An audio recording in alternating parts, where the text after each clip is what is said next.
Hello, Joe.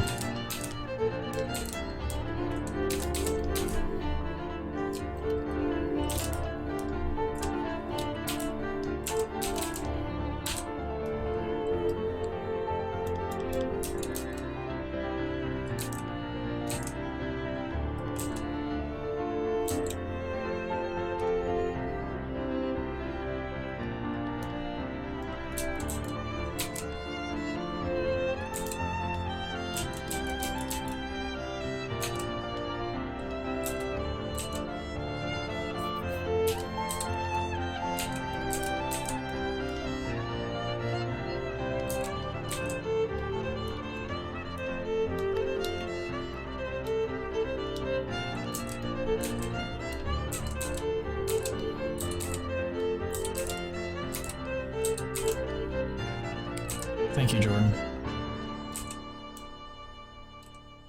I try really hard.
Oh yeah, I did get 20k.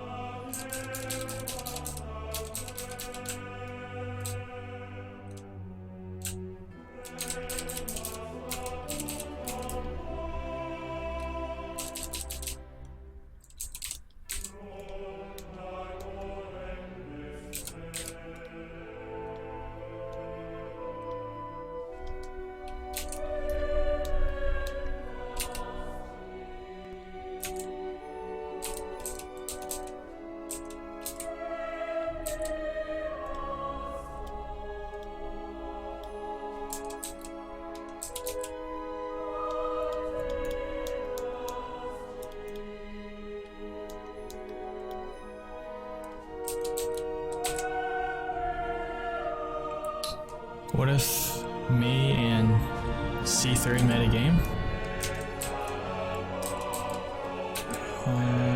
Does C3 make games? I know he knows some coding.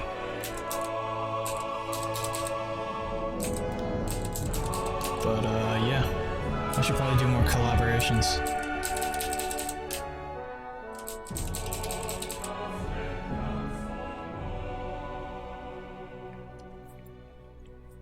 Hello, Dawes, dude.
Kimai says she's gonna make a Jade versus Gilded Guy 2.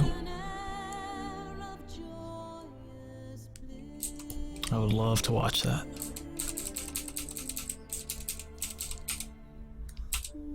I would love to make that.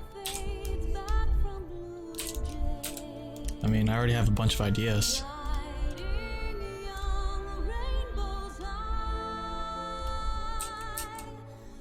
Only issue is time. If I had all the time, I'd make all those animations. Challenge everybody.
I think my voice only sounds cool because I'm using this audio filter, and it gives me like this this radio broadcast voice.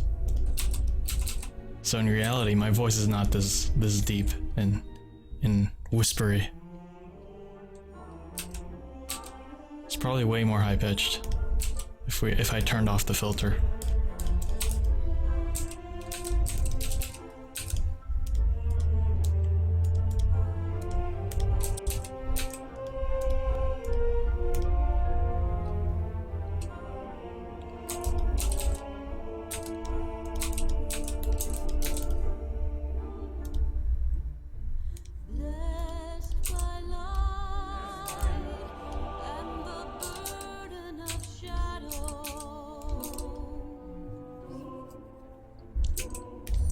I don't know. I think it improves the audio quality, but I can disable it if you guys want me to.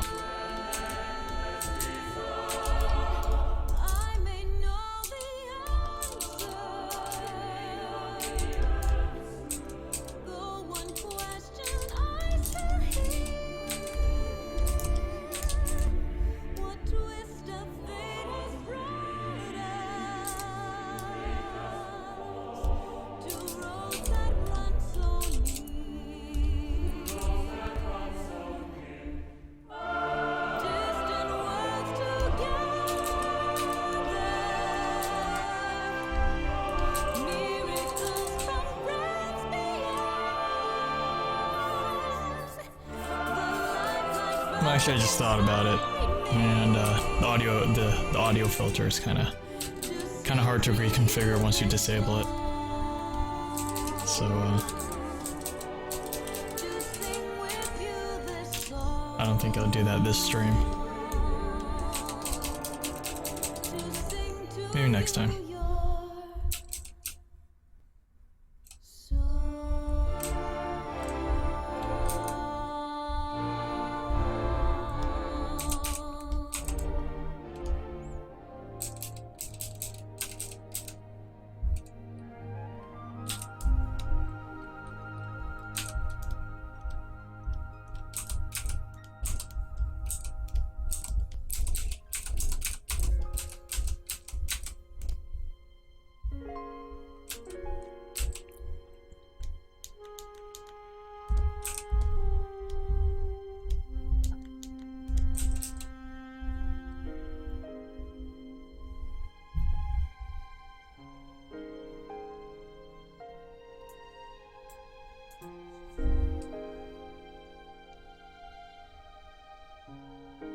Crafty, you're gonna compete 2D animation 2 months. They give you 15 hours to animate. So is this like a competition that you just sit down and they give you 2 hours to animate? No, 15 hours, or you do it from home? How's that work?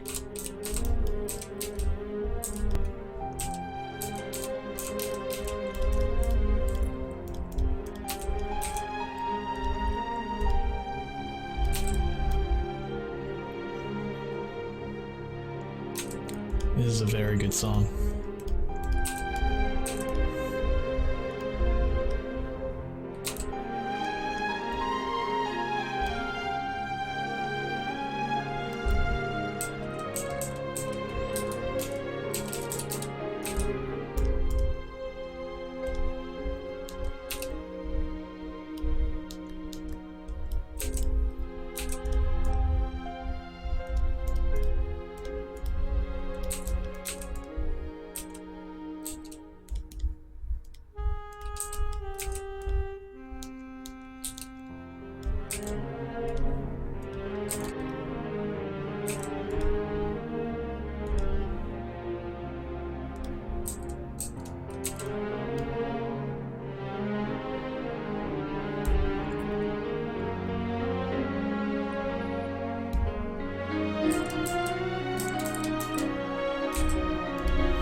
See, I tried looking up more music.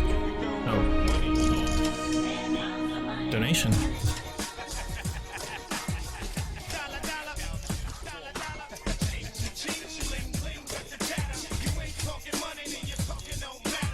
Oh, thanks, Sneaky.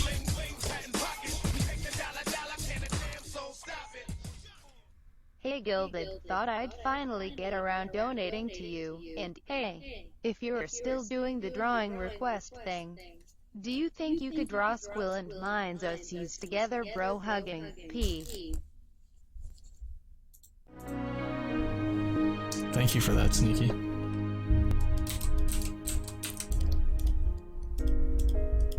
So I only have time to do custom art requests if I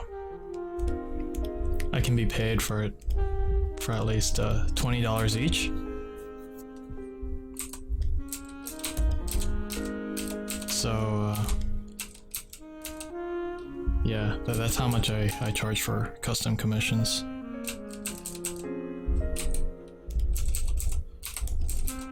But since you guys did so much fan art, I'll see if I can draw that in my free time.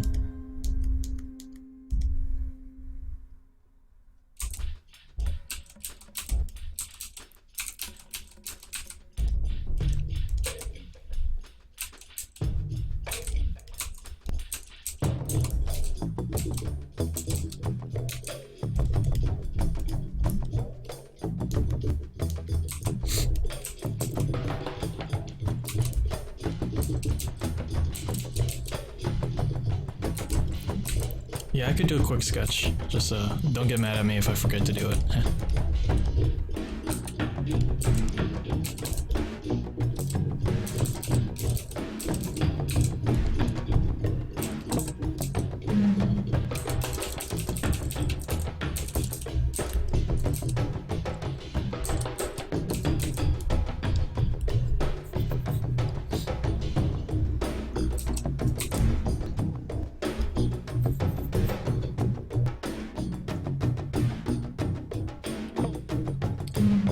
So to answer Crafty's question about his animation competition, it says they're given a minimum of 1 hour to create a storyboard, and then you can animate for the remaining hours over 2 days. That's pretty hardcore. But you could treat it as like a speed battle. So that's the only experience I really have with animating under deadlines, besides doing freelance work and what was it? And animating for a hackathon in college. So my tips, any tips for animating in competitions under a deadline?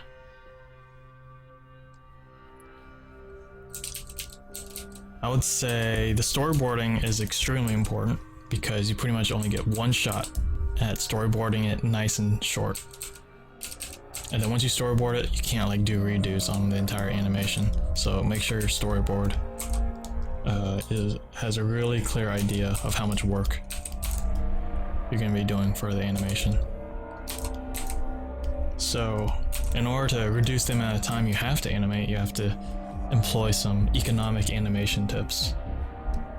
And I'm trying to come up with a list of like animation tips or animation techniques that could reduce the amount of animation you have to do while still achieving the same amount of quality or cinematic effect. So this includes double framing.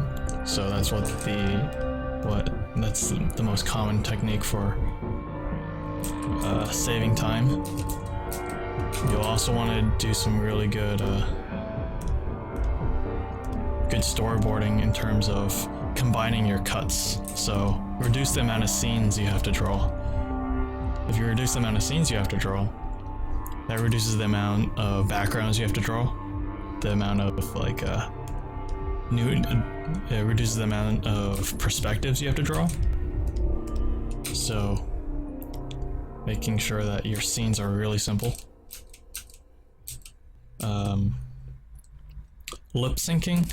If you're gonna put voices in your animation, that lip syncing takes a lot of time and effort. So it's best if you keep the lip syncing to really simple puppet style lip syncing, or just cutting out voice acting entirely.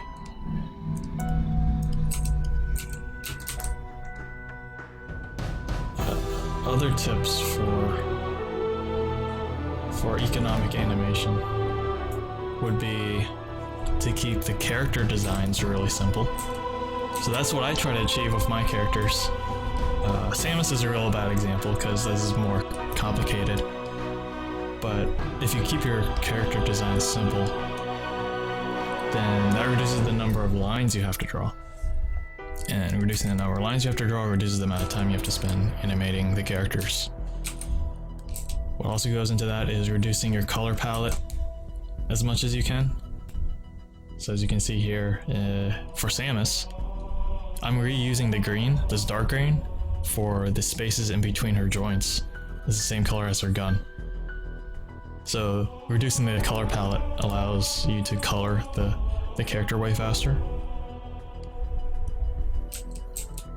And if you only have 2 days to animate this thing, you're really going to want to keep the punchline, or like the idea of the animation, simple in general. Make everything as simple as possible. So this is going to require a lot of planning up front. So do a lot of planning and keep it simple. Those are essential to keeping the animation doable and executable within your 2-day time limit.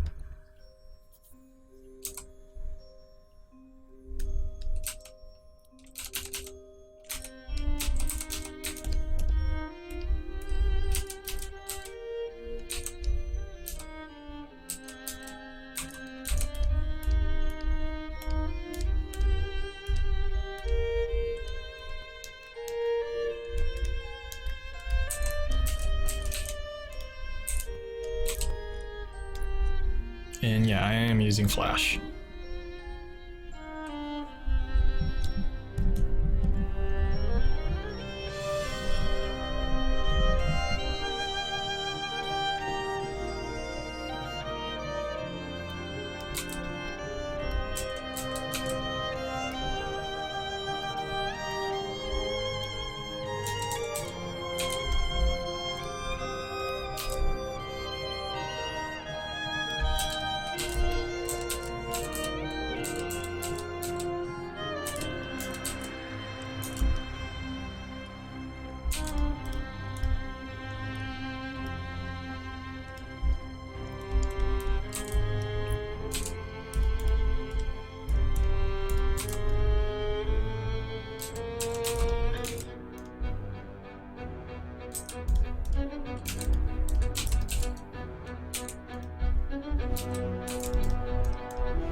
No, I'm not gonna put Zero Suit Samus in this animation. Just put regular Samus in. Since this is a Super Smash Bros. Melee.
Hey, Ninja Master.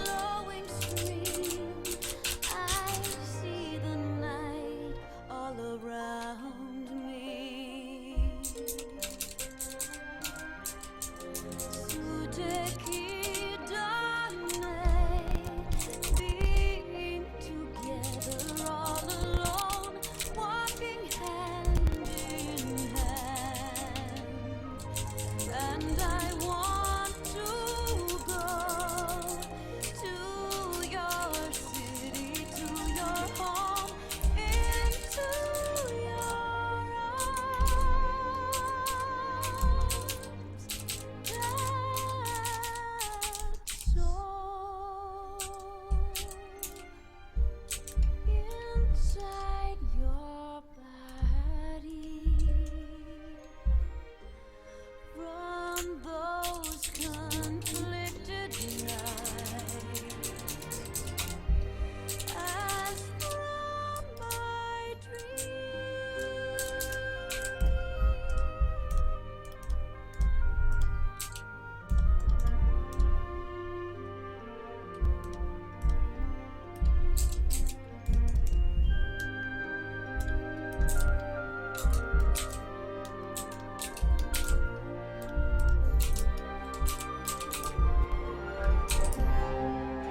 Zorobrum. Thanks for following.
How was my day? My day was alright. It was an okay day.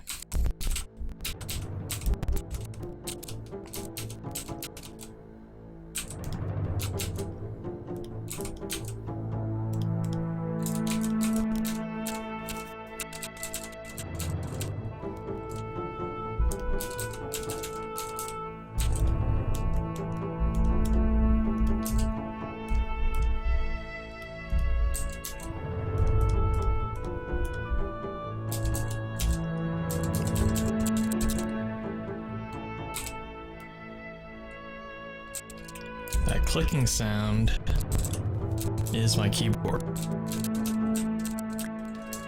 I've been told it's very loud.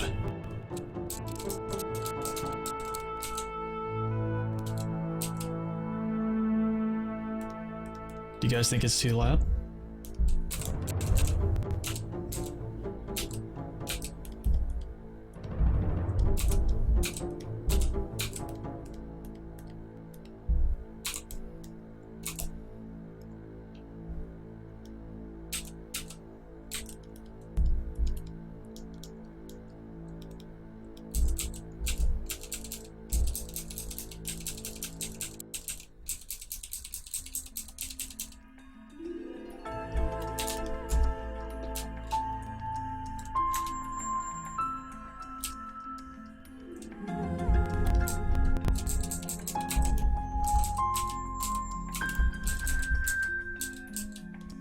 Tonight's the night. And it's What the heck going to is this? happen again and again.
it's not Kirby.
Okay, not sure what to work on next.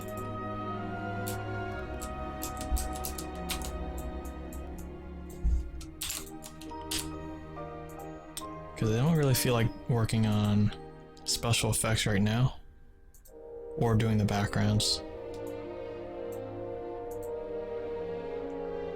Because that stuff is pretty intensive, requires a lot of thought. So I might skip ahead in the animation. And do some line work.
Captain Falcon will appear later on in the animation, just not right now.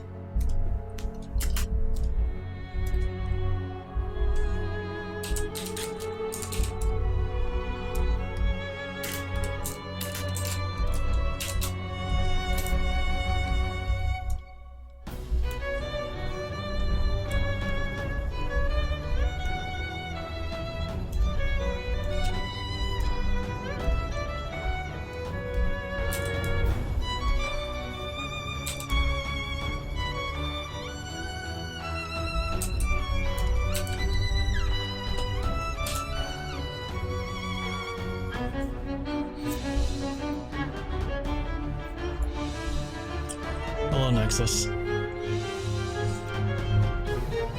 How's it going?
say? Teach me how to draw like you, sensei. Sure. I'm about to make a bunch of tutorials. I keep on saying that, and I mean it. Just need to find the time to make these tutorials.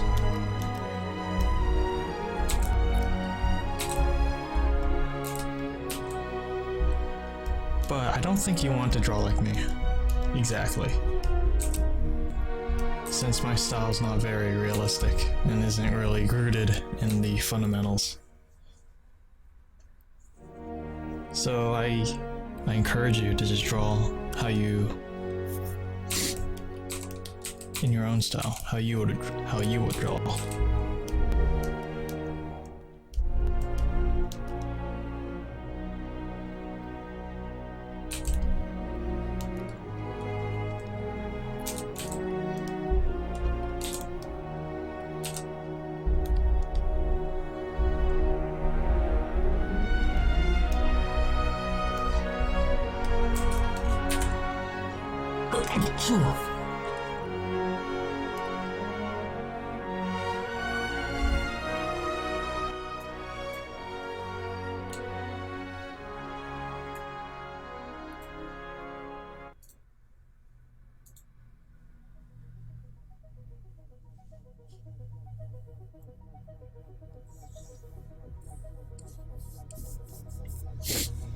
I feel like it's allergy season. Spring is around the corner. And I get real bad allergies.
Yeah, I'm only using 6 layers for this particular,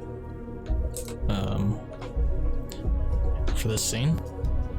It's still the beginning of the scene, so I'll probably throw on a bunch of more layers. But my main timeline probably has more layers.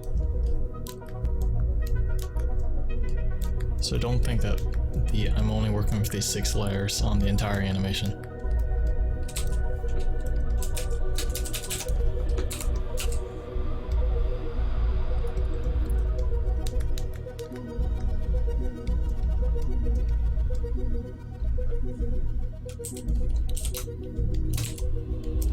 Okay, so what I'm doing here is sketching out, doing the rough animation on top of these roughs. So this is like rough's second draft.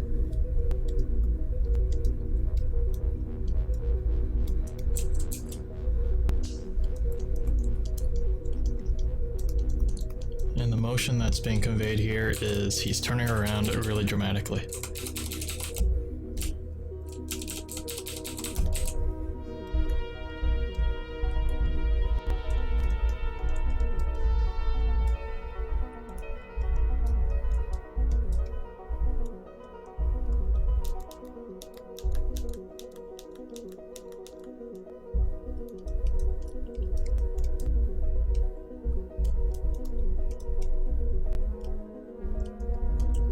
Those are the worst shoes I've ever drawn. Let me redo that.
Oh, hey, PowerMate. How's your coding going?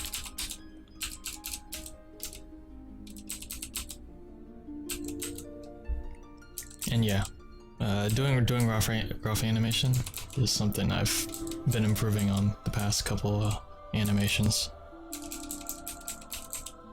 I think they're really important for just reducing the amount of work you have to do later on.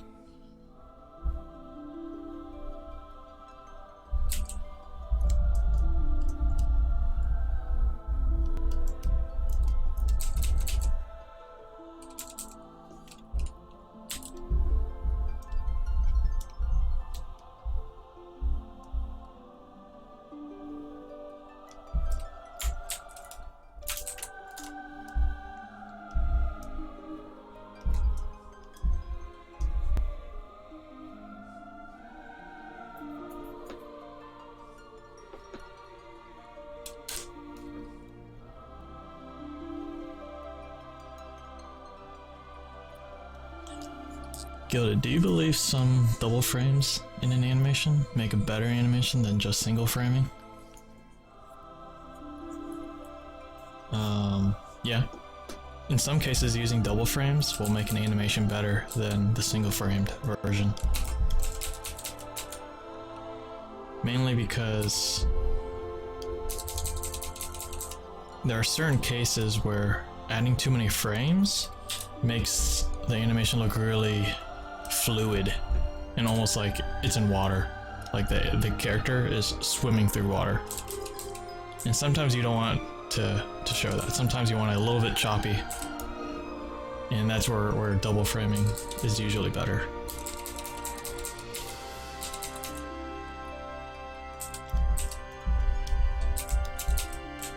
So with proper spacing, double framing is the way to go.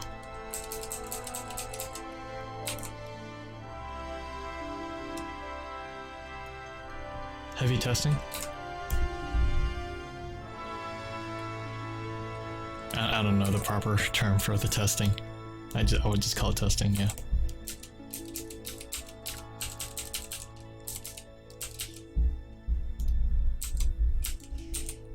Testing phase is good.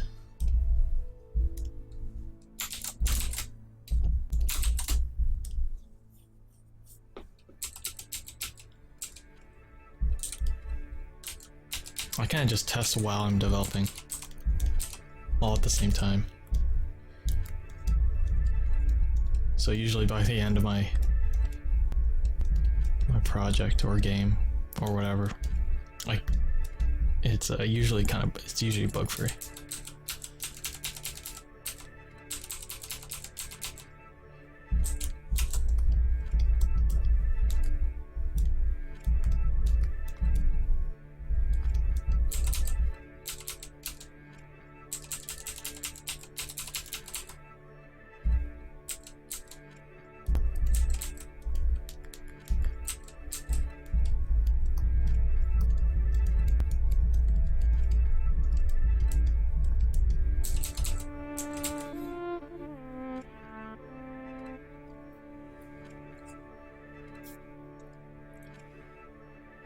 when I single frame with the line tool, the lines wobbles all over the place and his limbs extend oddly, says unknown entity. So yeah, that's an issue when you try to do single framing. It requires a lot of precise line placement, which is why I do not suggest doing single framing. If you're a beginner, single framing is really hard to pull off and make it look nice and fluid.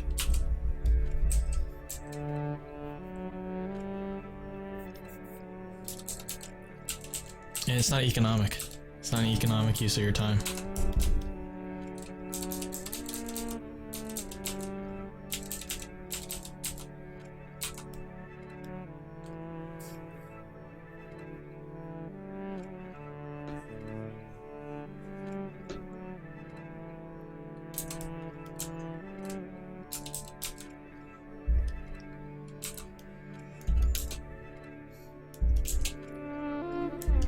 Okay, this animation is pretty choppy right now, so I need to do some in-betweens.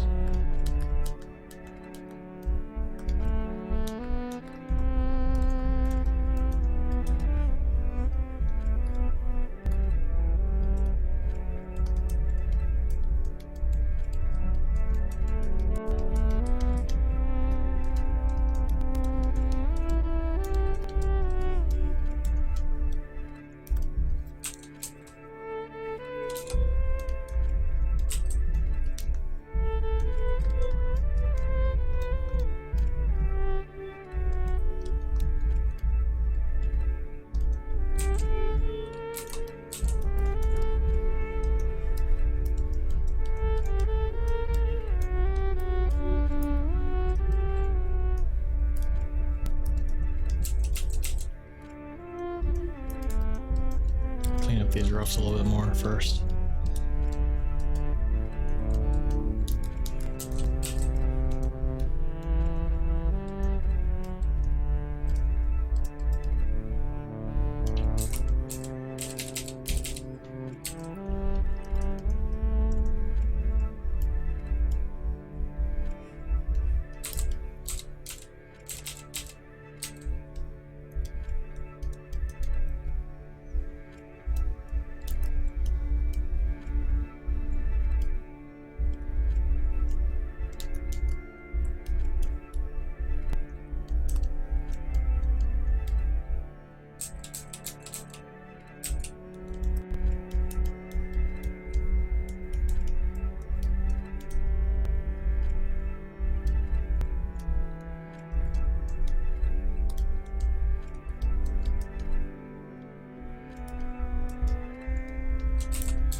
Oh, you've been animating for a couple of years.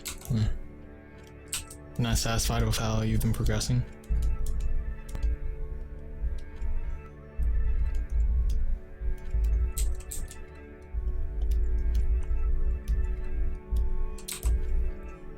Yeah, again with the single framing, it's really hard to pull off. I rarely do it. If you look at my timeline right here, only a couple frames where I have a single frame. Most of them are double or triples. So you might want to step back and just try going for the double framing for now.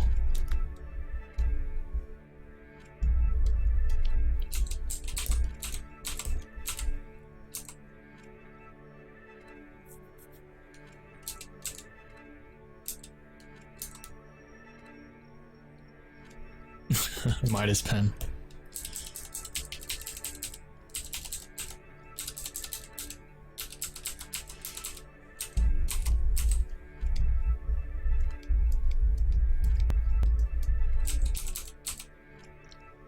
I don't know, I like doing the roughs. The rough line work. These blue lines I'm drawing, it's like I can just keep sketching and it'll look better each time I put a line down. I don't have to worry about placing it super perfectly and then oh, it doesn't look good and then I have to undo it. With these blue lines, I can just keep on sketching and keep on adding to the drawing until it looks perfect. It's very enjoyable. It's like it'll end up looking good no matter what, even though you just keep on adding lines. If your line is not perfect, you just add another one that's closer. And then all these straight lines combine together to make this median line, which I will draw over in the next phase. I'm not a fan of doing tedious line work on the first time through anymore. I used to do that and it's just really arduous. It's not enjoyable at all.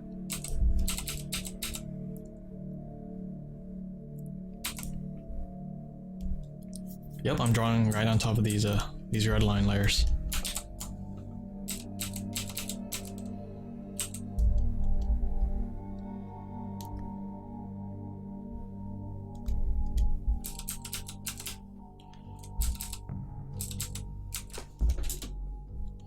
So like I said before, these frames are pretty choppy. So I'm gonna have to do some in-betweens.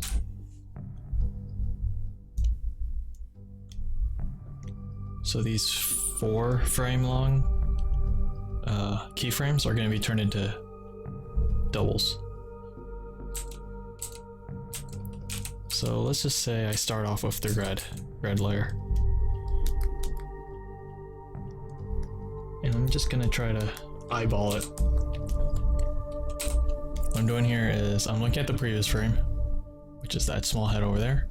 I'm looking at the next frame, which is this big head over here, and I want to draw the in-between of both. What would be the natural transition between the 2 frames? So that's how I figure the head, the cranium, is going to get closer between these 2 frames.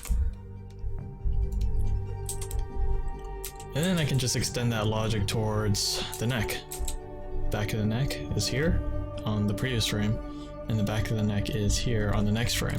So if I want to do in between, I just draw in between those 2.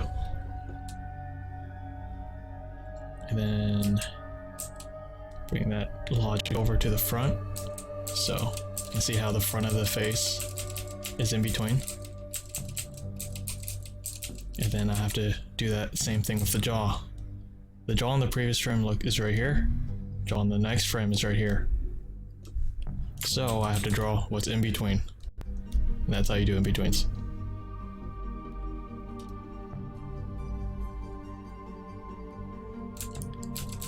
And if you're really careful about it, you won't get any wobbly lines.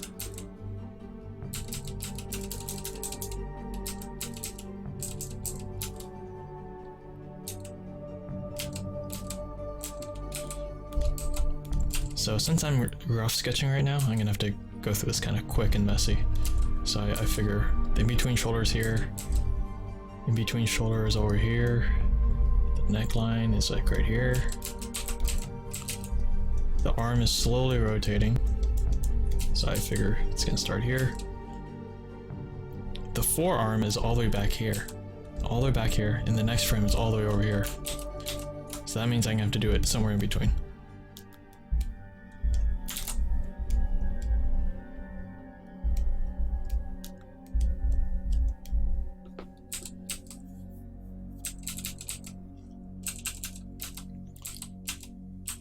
Front of the chest.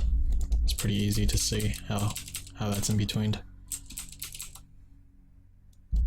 The other arm is pretty much obscured, so I don't have to worry about it as much.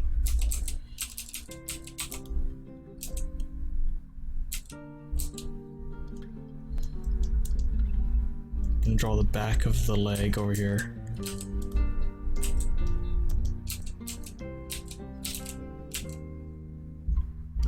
And I have to keep in mind the in-betweens. So I have 2 black lines. That's the front of the leg. So the front of the leg in this in-between will be in between them.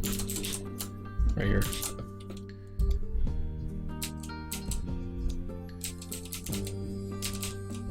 So hopefully when I play it,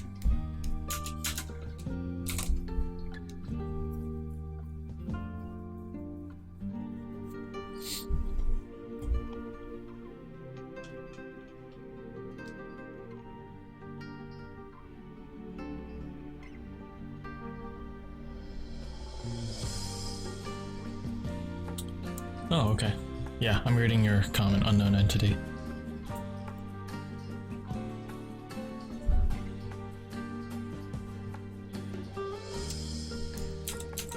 If your tutor says to single frame and it's not working out,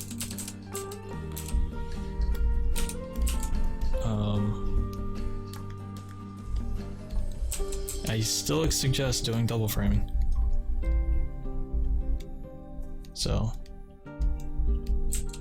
double framing can be both easier and harder than single framing.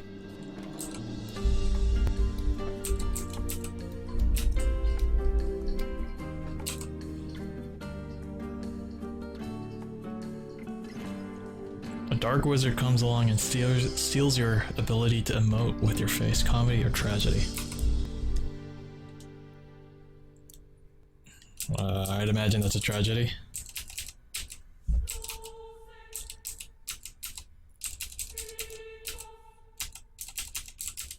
Mainly because being able to show your emotions is really important for the soul.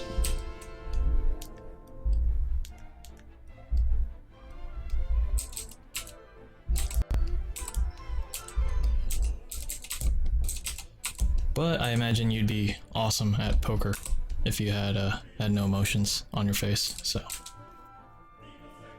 there's that.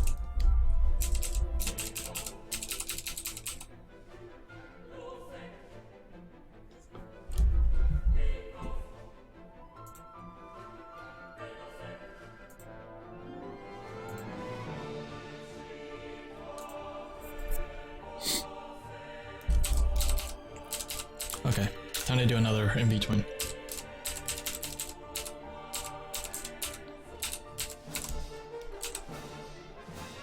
This one's pretty straightforward.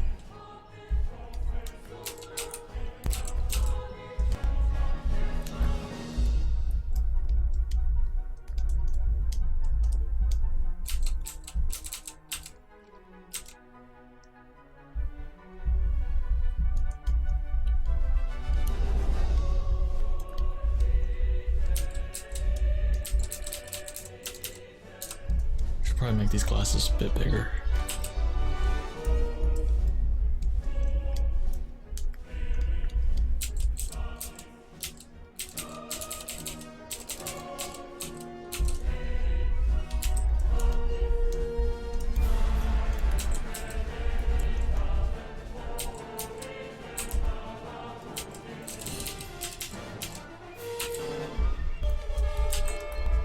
Say shoulders over here.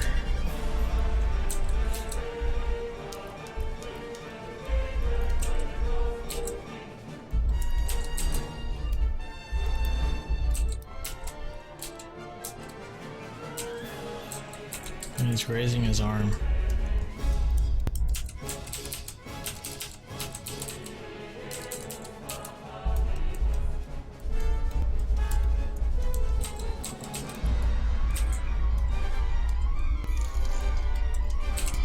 Silver Dragon, thanks for following.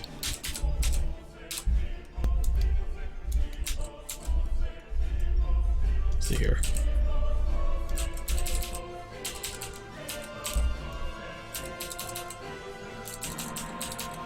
Slowly revealing more of his right shoulder, so I'm gonna support that.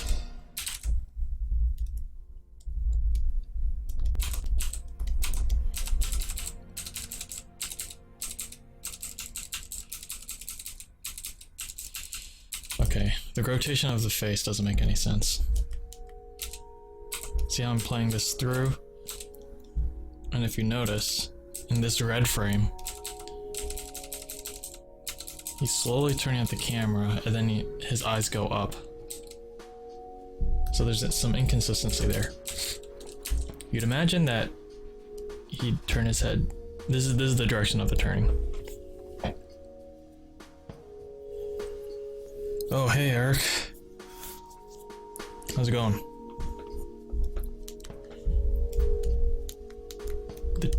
The direction this guy's turning his head is like this, right? Actually, it's more like this. He's kind of tilting it up and turning it to the right. But on this red frame, right here, where our motion was previously alluding to going up this way, what he's actually doing in this frame is turning down. And then in the next frame, his face is back up. So with these 3 frames combined, the motion is this way, downward, and then upward. And that causes a really weird split second of wobbliness when you play the animation. So I'm gonna have to correct that. I'll play it for you guys. Do you notice how the face looks down, then up?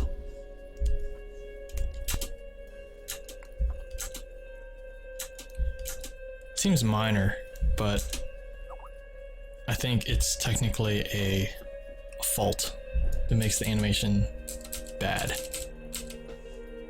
It is not. A more perfect way to do this would be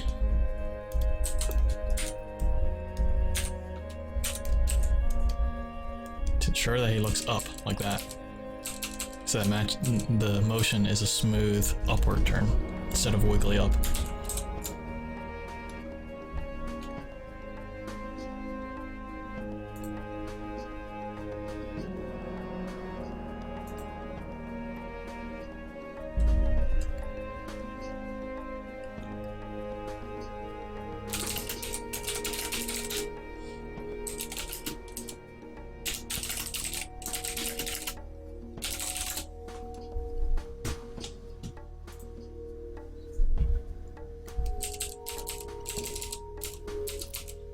The strobing red and blue.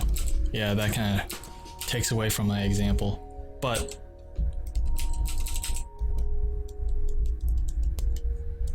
the wobbly motion has to be corrected nonetheless.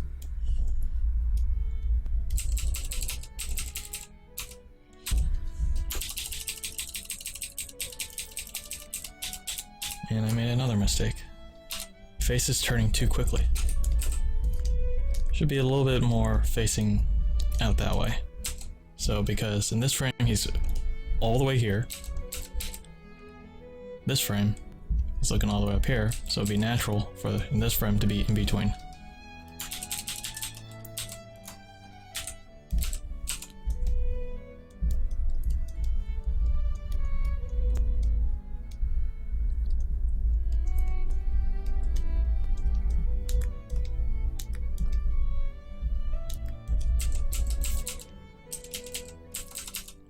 Wow, I just keep making mistakes.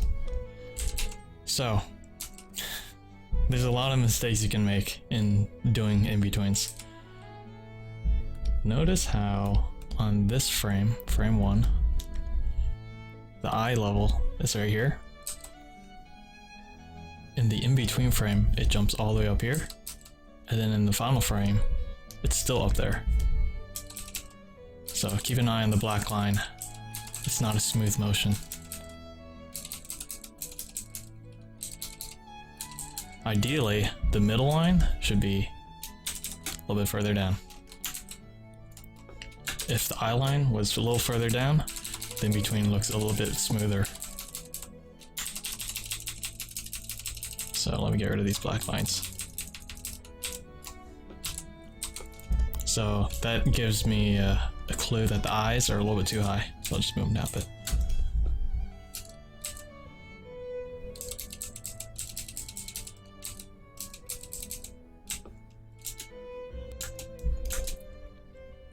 There you go. The zoom up is way smoother now.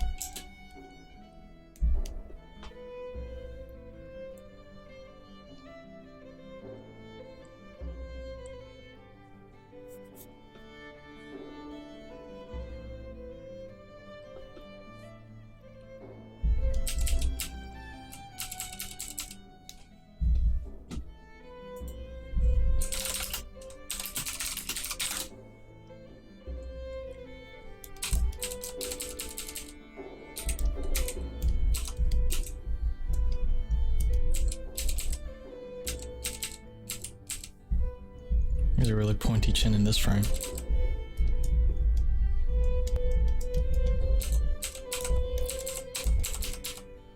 Okay, one more in between. If you notice on my timeline down here, I've got a bunch of doubles and then a quadruple. So I'm gonna split this quadruple frame into two. And that leaves us with this in between. So this is gonna be kind of messy. I have to make the motion between these two frames smooth.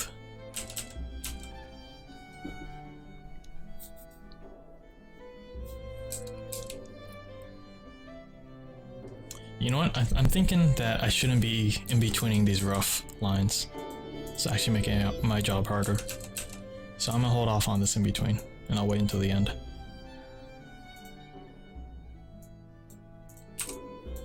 So assuming that I got all my roughs in, except for that one quadruple frame, I'm gonna start doing the final line work.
Am I using the brown pen?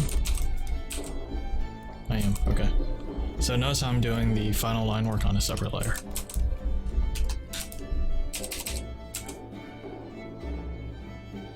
No, this is not Samus. I already finished animating Samus.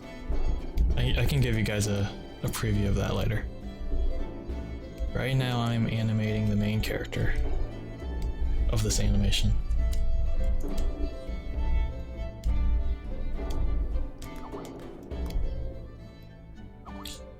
You guys are probably getting really thrown off by the Skype noises, so let me fix that.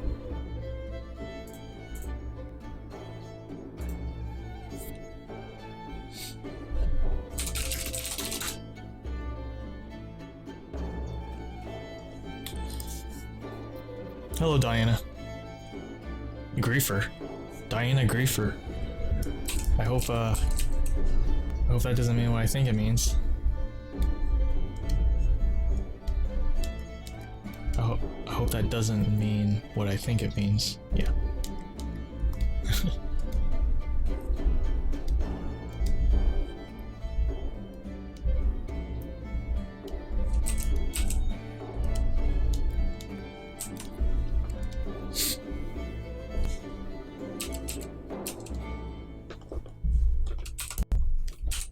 I remember to draw the pants with a dark blue line.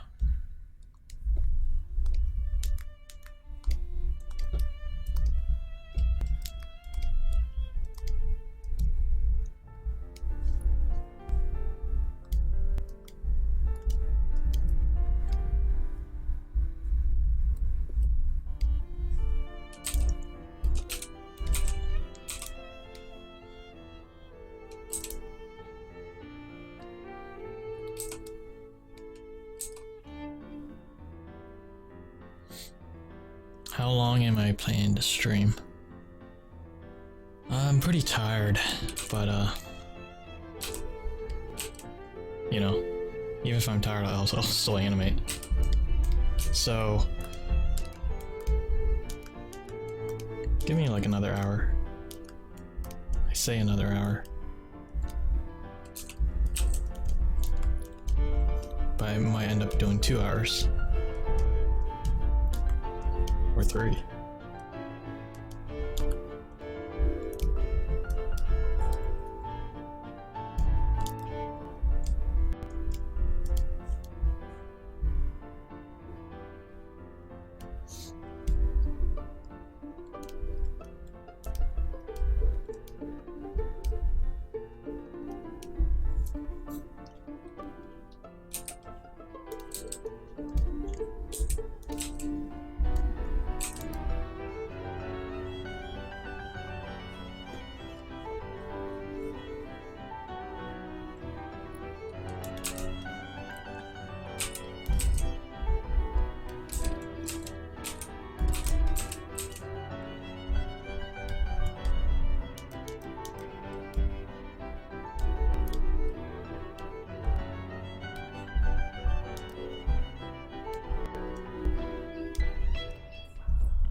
Trying to think of ways to speed up this line work process.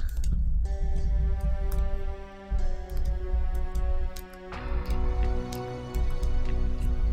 can try focusing on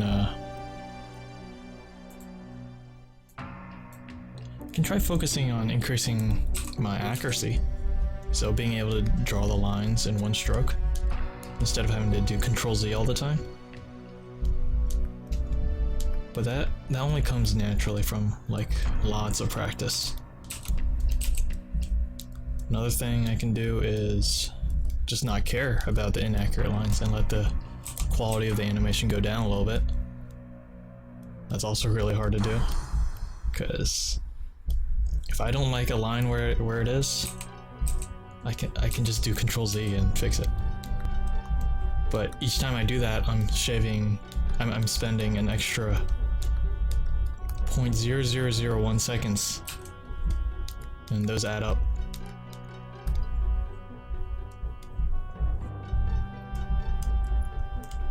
I don't know how to speed up this process. It's definitely one of the most time-consuming parts of animation. It's just doing this line work. Is there any going around it?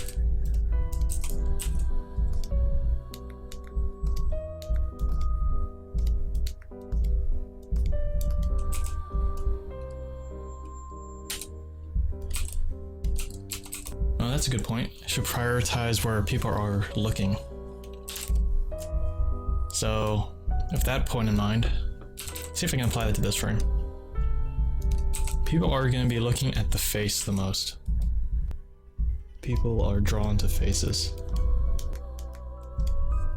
So I should be careful around the eyes, because that's the portion of the face that people look the most.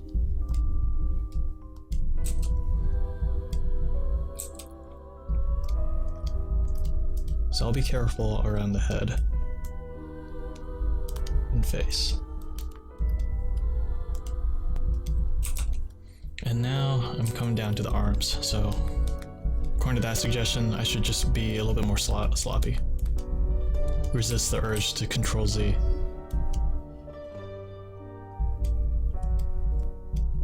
Doesn't have to be perfect.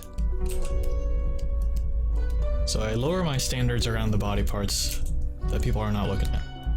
That's a good tip.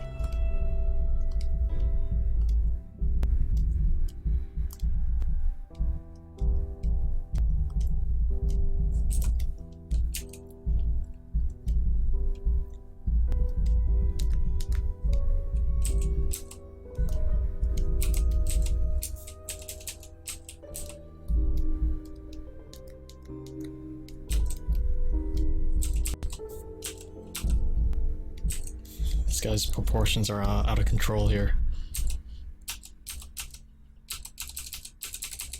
It's okay. It's only a couple frames of imperfection. Can't be a perfectionist.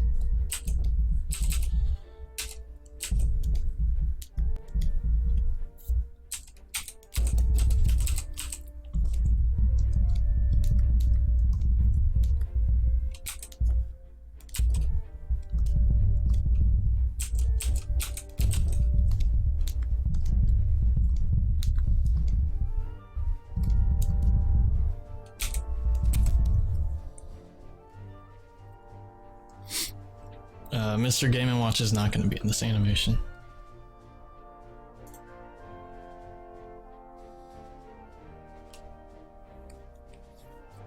Oh, hey Vincent.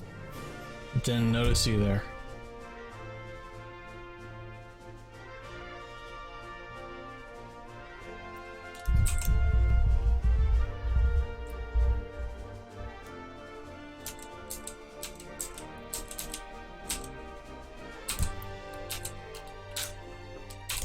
Okay, once again, I'm gonna focus on the face.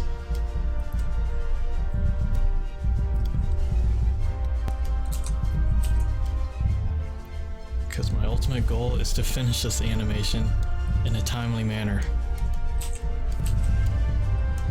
Oops, probably hitting the microphone.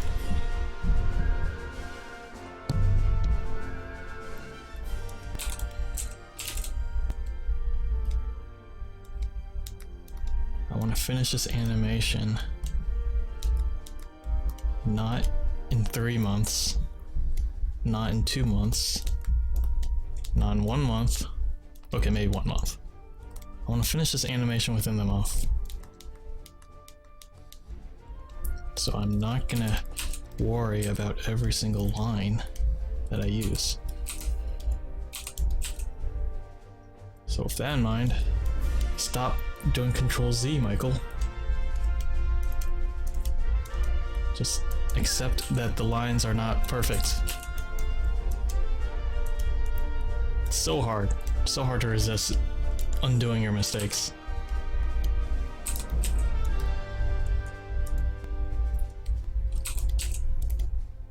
Just roll with it. The lines are there. No undoing. It's just like life. No regrets, right?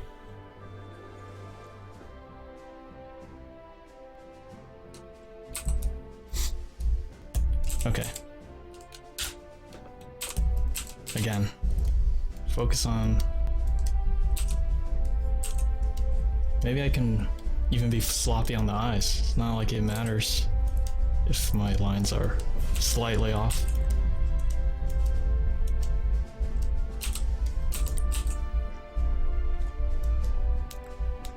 Okay, that was pretty far off. I should have a counter that counts the number of times I do Control Z, and I should strive to keep that number as low as possible.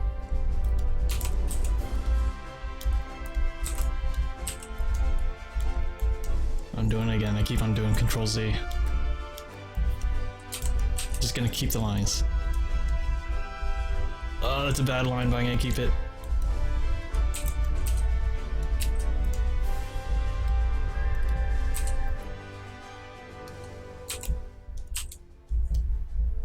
Keep the line. Even if I don't like the line. Yeah, either this is gonna really reduce the quality of my animation, or it's gonna be exactly the same quality and I finish it way faster.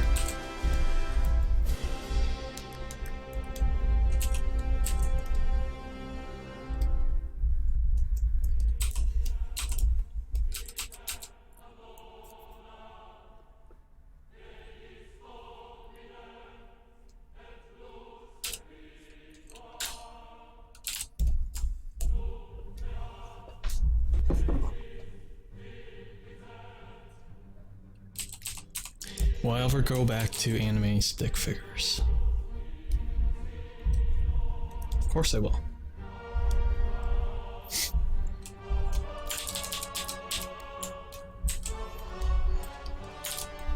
I'll probably animate them in my new style though. The full body style.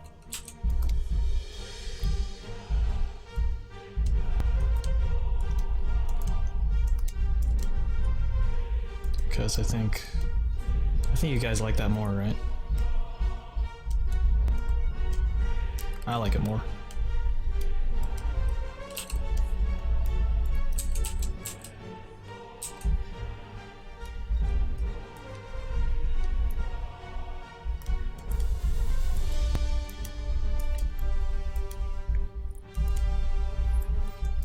Okay, here's the part where I have to resist pressing Control Z.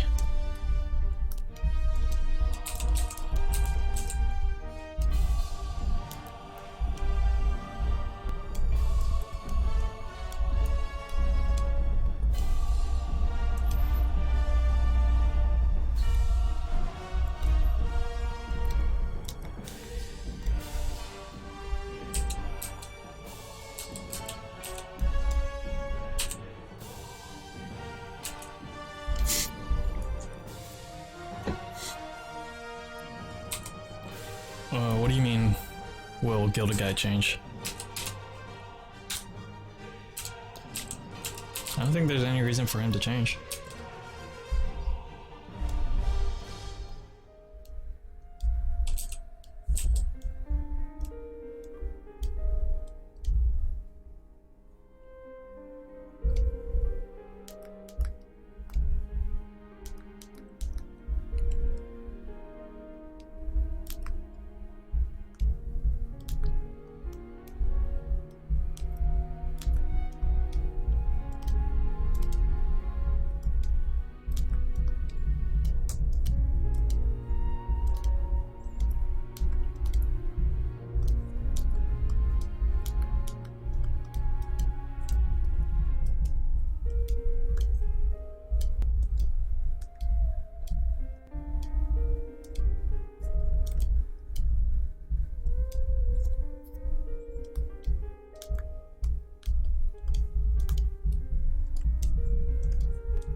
No such thing as dumb questions.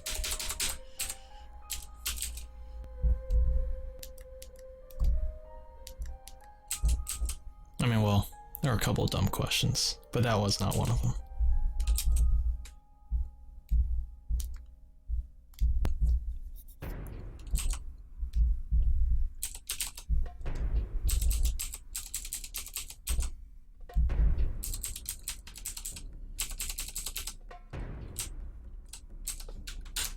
I'm gonna go back and do the in-between that we skipped. So instead of doing the in-between on the roughs like this, see how there's so much garbage in the way? So many lines. If I do the rough, if I do the in-between on the final line work, it's a lot easier to tell where to place the lines. This is probably what I should have been doing the entire time. So here, I'm gonna start off with the arm.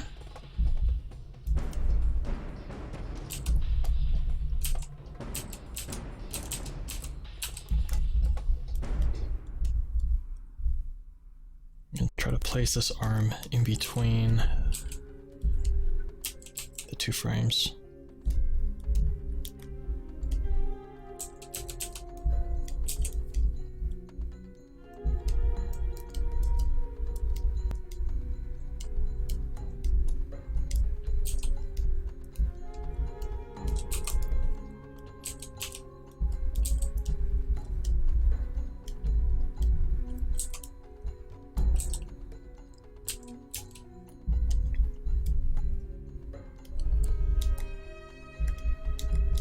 And as I'm placing these in-between lines,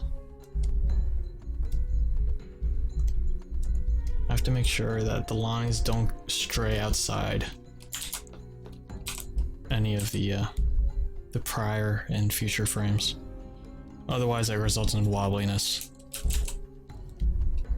which I think Unknown Entity was having an issue with, having wobbliness between frames.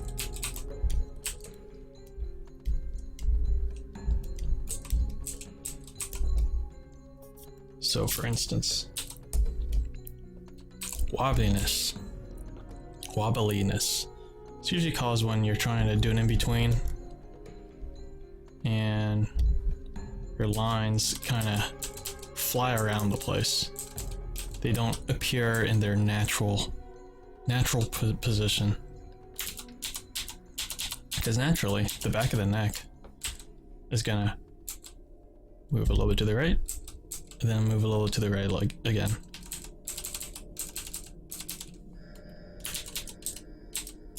So that's where we need to place the in-between.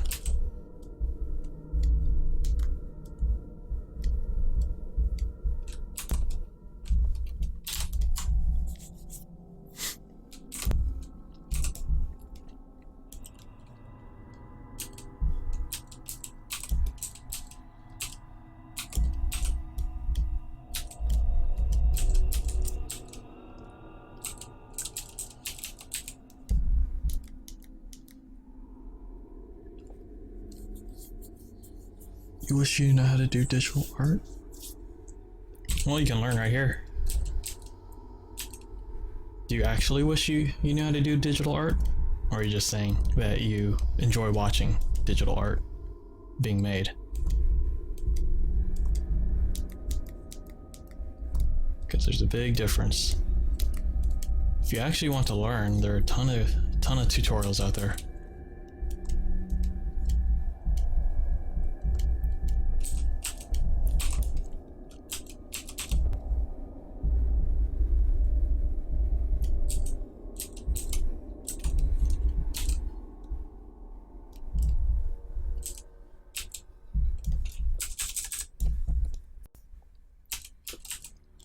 I'm being extra careful with this in-between.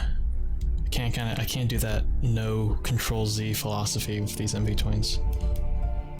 Because I'm not really tracing here. I'm actually creating a new keyframe, so I have to be very careful.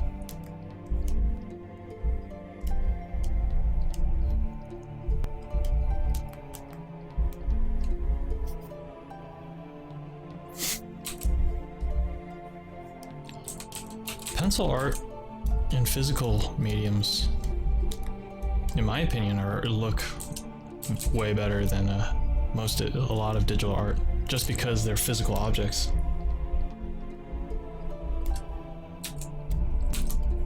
Digital art is almost too perfect sometimes. And with pencil shading, you can, get different gradients that look really nice. With digital art, with these digital tools, you kind of have to fake it.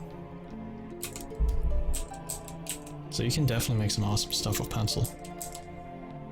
It just won't look as clean. They're just different styles.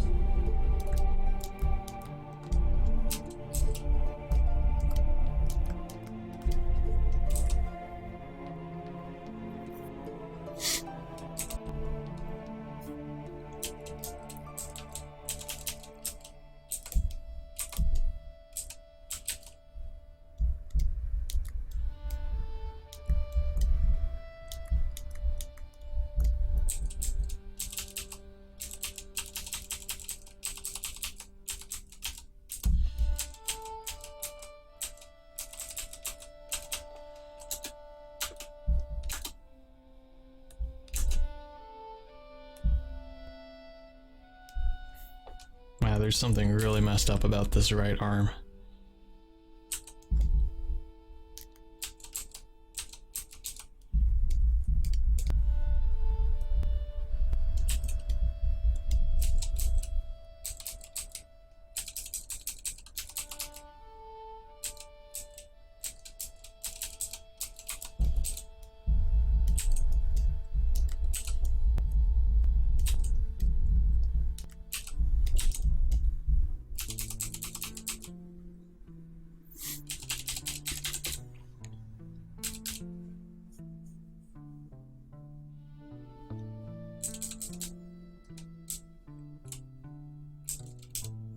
Microsoft Surface doesn't have pen sensitivity? That's hard to believe. It's like essential for a drawing tablet.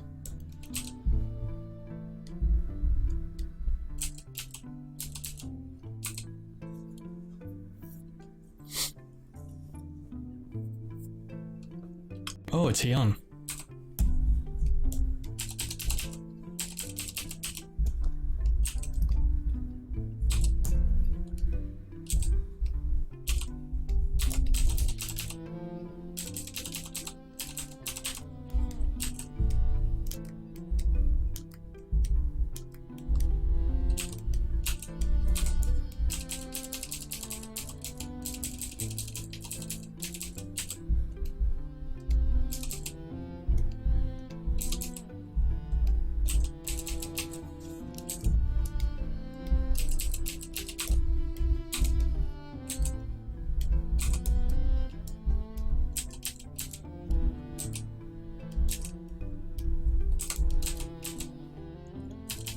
What am I missing here? This line work is missing the neckline that separates his ski mask from his skin. So I can't forget that line. Because he is wearing a mask.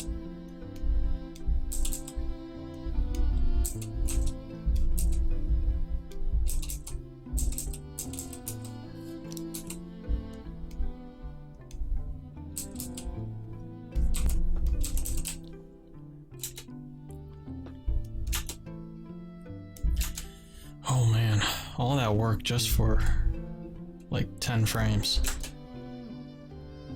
I'm not even done with the 10 frames yet.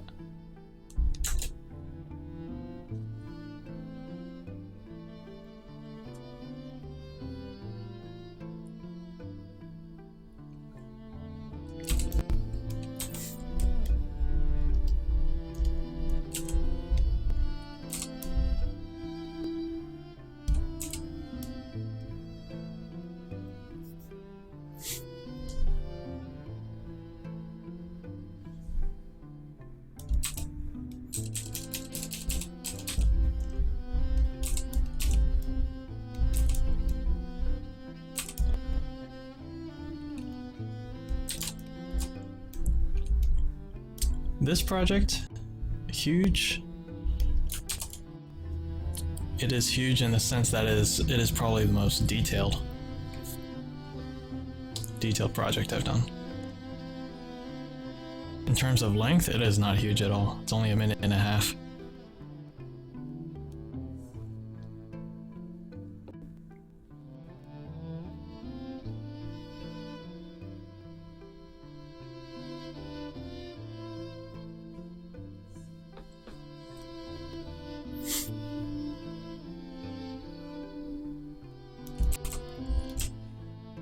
Okay, so next step. What do I got here?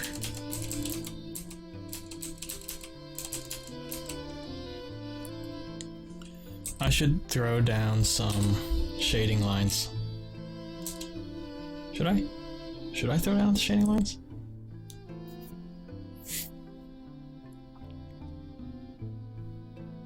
I should actually color in the sunglasses. The shade of the sunglasses. Let's get that out of the way.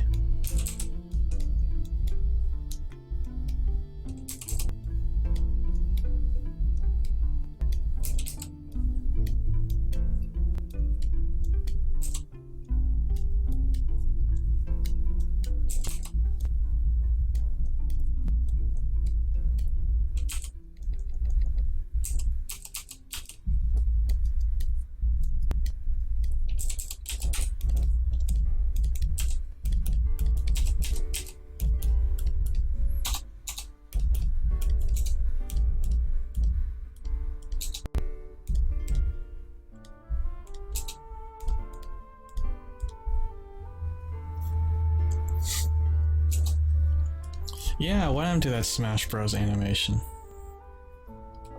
Looked really good. Pretty authentic to the moves as well.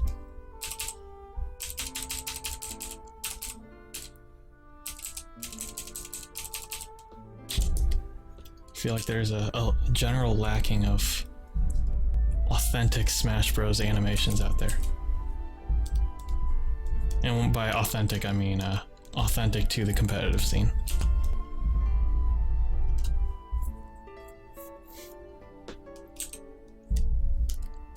Got cut. That happens? Personal projects get cut?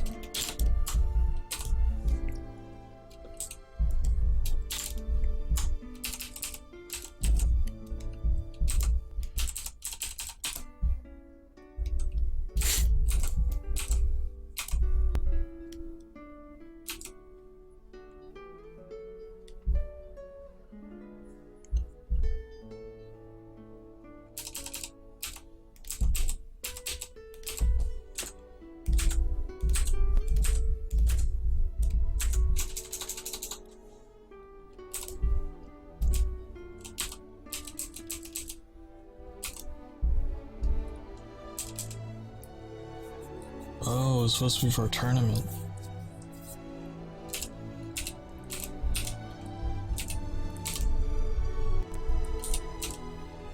I thought you were just doing it for fun. Alright. Shading lines. People always ask about this.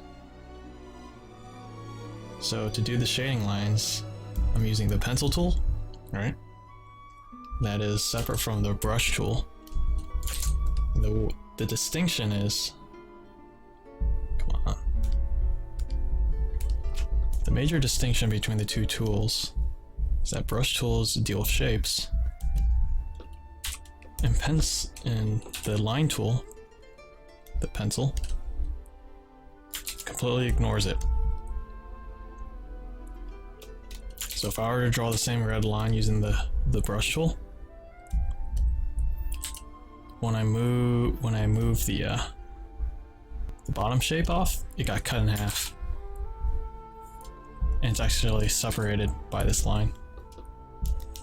But if I use the pencil tool, I still get that separation, but when I remove the red line, it's as if nothing happened. So that one little trick allows you to apply shading to two separate shapes without interfering with the original shape.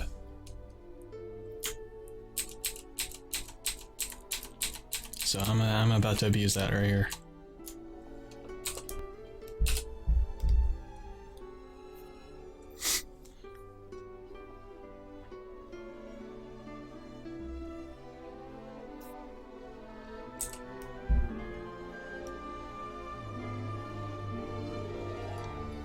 Do I know how to spam the reflector with Fox? No. What you're talking about is multi-shining, and that requires like extremely dexterous hands, super fast speed, and I am not that elite. I don't got the skills.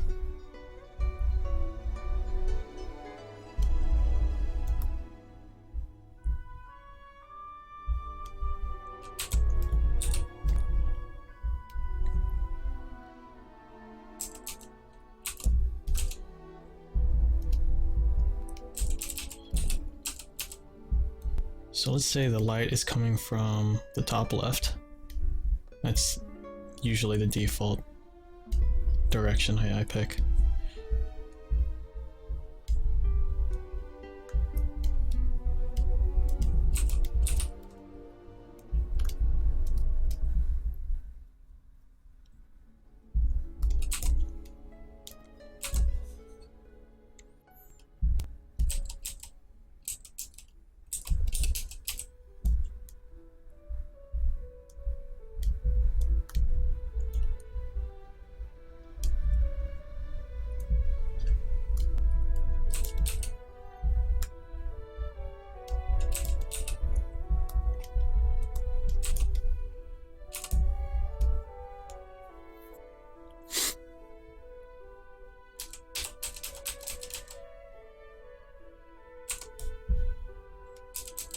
The line shading trick. It's actually something I ripped off of Turquoise. I saw him doing it one day, and like it just blew my mind. And I'm sure he ripped it off of someone else, unless he's a genius and came up with it on his own.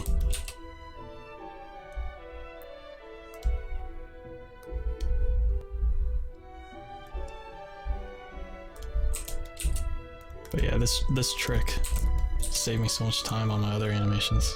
Wish I knew about it earlier.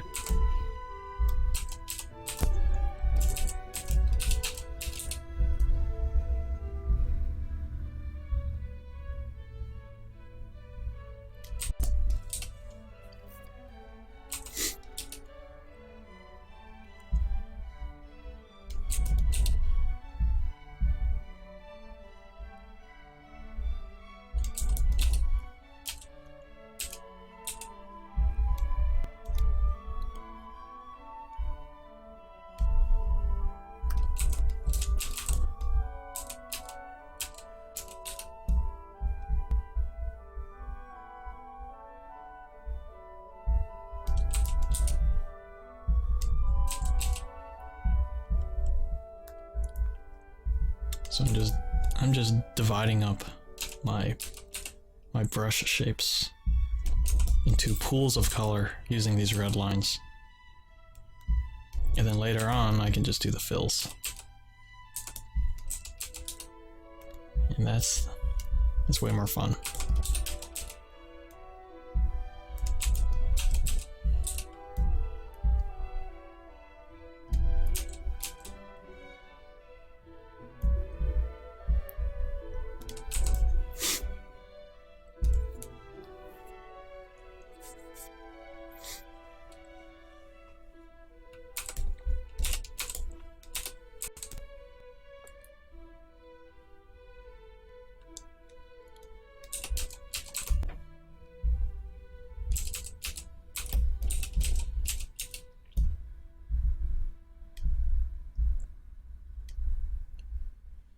Pencil shading tricks.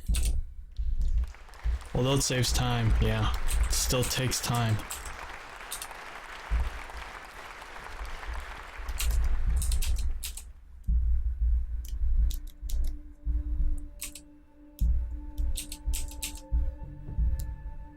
But I think it's almost necessary for these fully figured characters.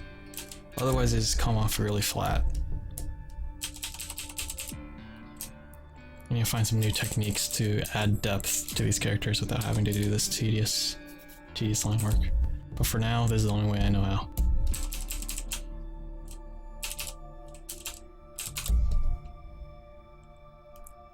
I think that's all the lines, so I can begin the coloring. It's kind of like... I see the coloring phase as like putting, it's like you draw all these lines to set up the character in the animation, all your drawings, and they still look like kind of like a skeleton of your final animation. But when you add the color, it's like that's where you start to realize it's an actual character and it's coming to life.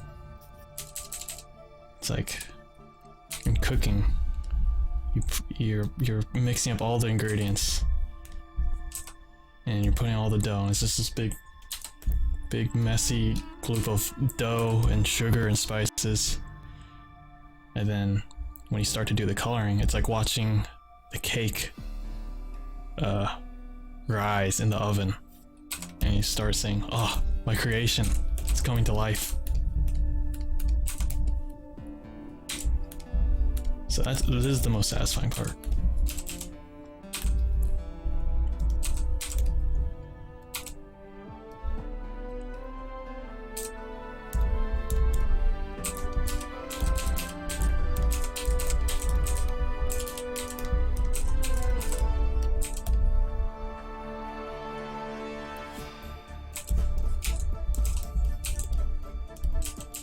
So right here I'm coloring the highlights on the shirt. And I could probably color in the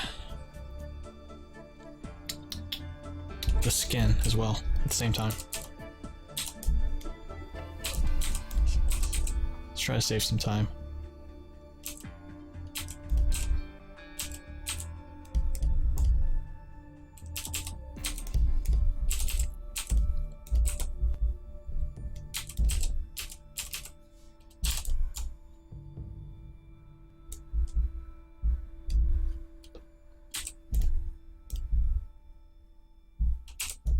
Whoops.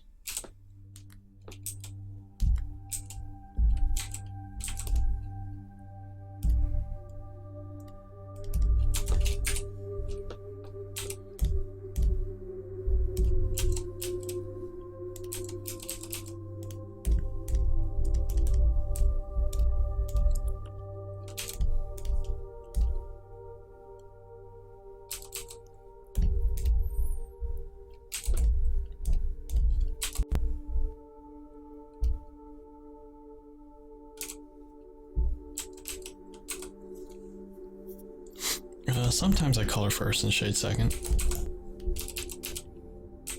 but I think the ideal way to do it is to do the shading first and then color second, because that way when you do your onion skinning, you can see the red lines more clearly than if there was a giant pool of color blocking it all.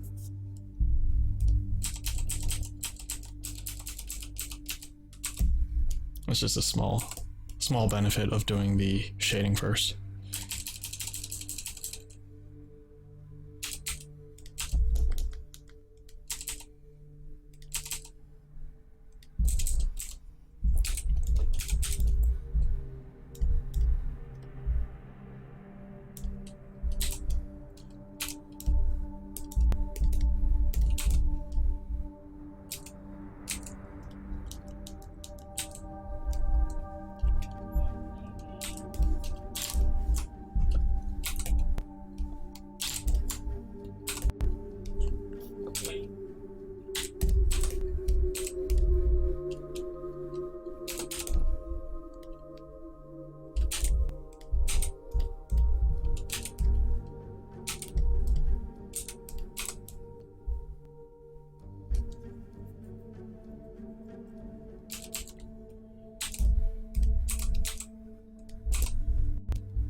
Probably gonna stop streaming after this, after I finish coloring the scene. It's only been almost, how long? Over 2 hours? What? Already?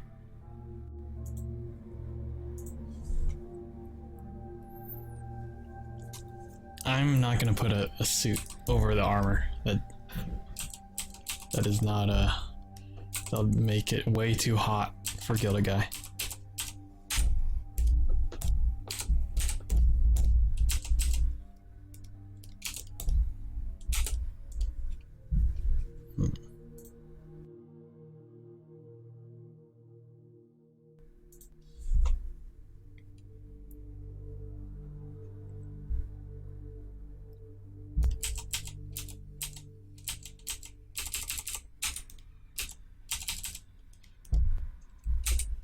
So I'm almost done here.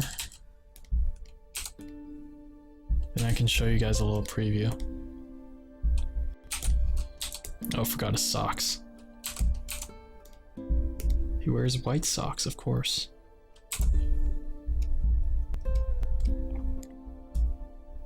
Is that not the trend anymore? There's a discussion at work about socks, and one of my coworkers says that he just doesn't wear white socks anymore. It's like has barely any white socks. And now it's just gray and black is the new style for your socks. So, I was always familiar with white socks being the best. The traditional. But I guess the new trend is just wearing black socks, even with your like sneakers. Because I noticed that at the gym at college, that everybody was wearing black athletic socks with their sneakers. And I was like the only guy wearing white socks.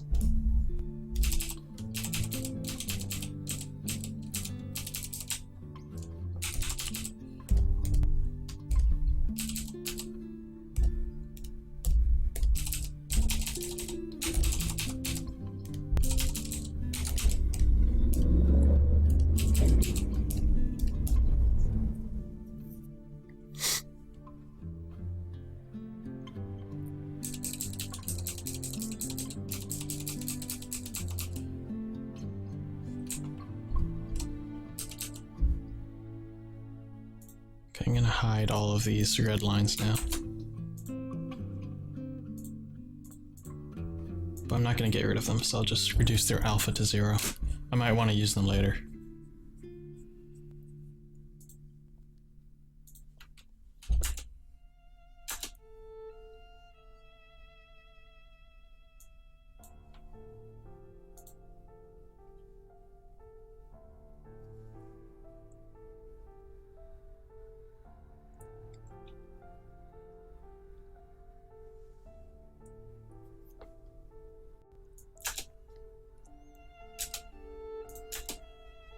So right there, it's about an hour of work.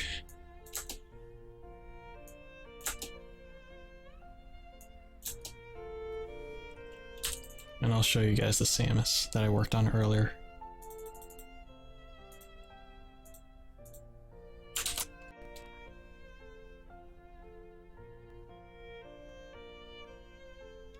And then I'm gonna sign off.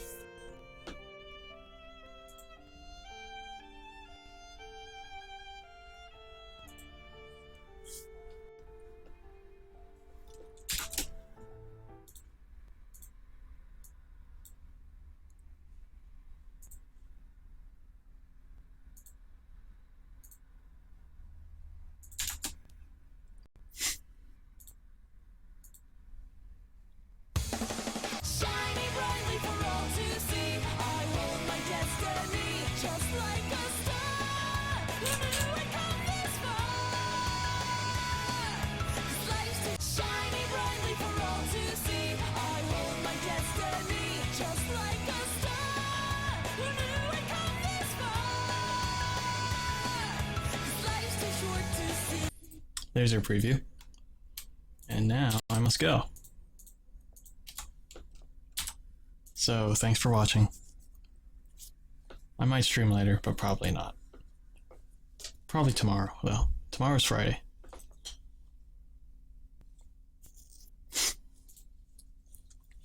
Goodbye, guys.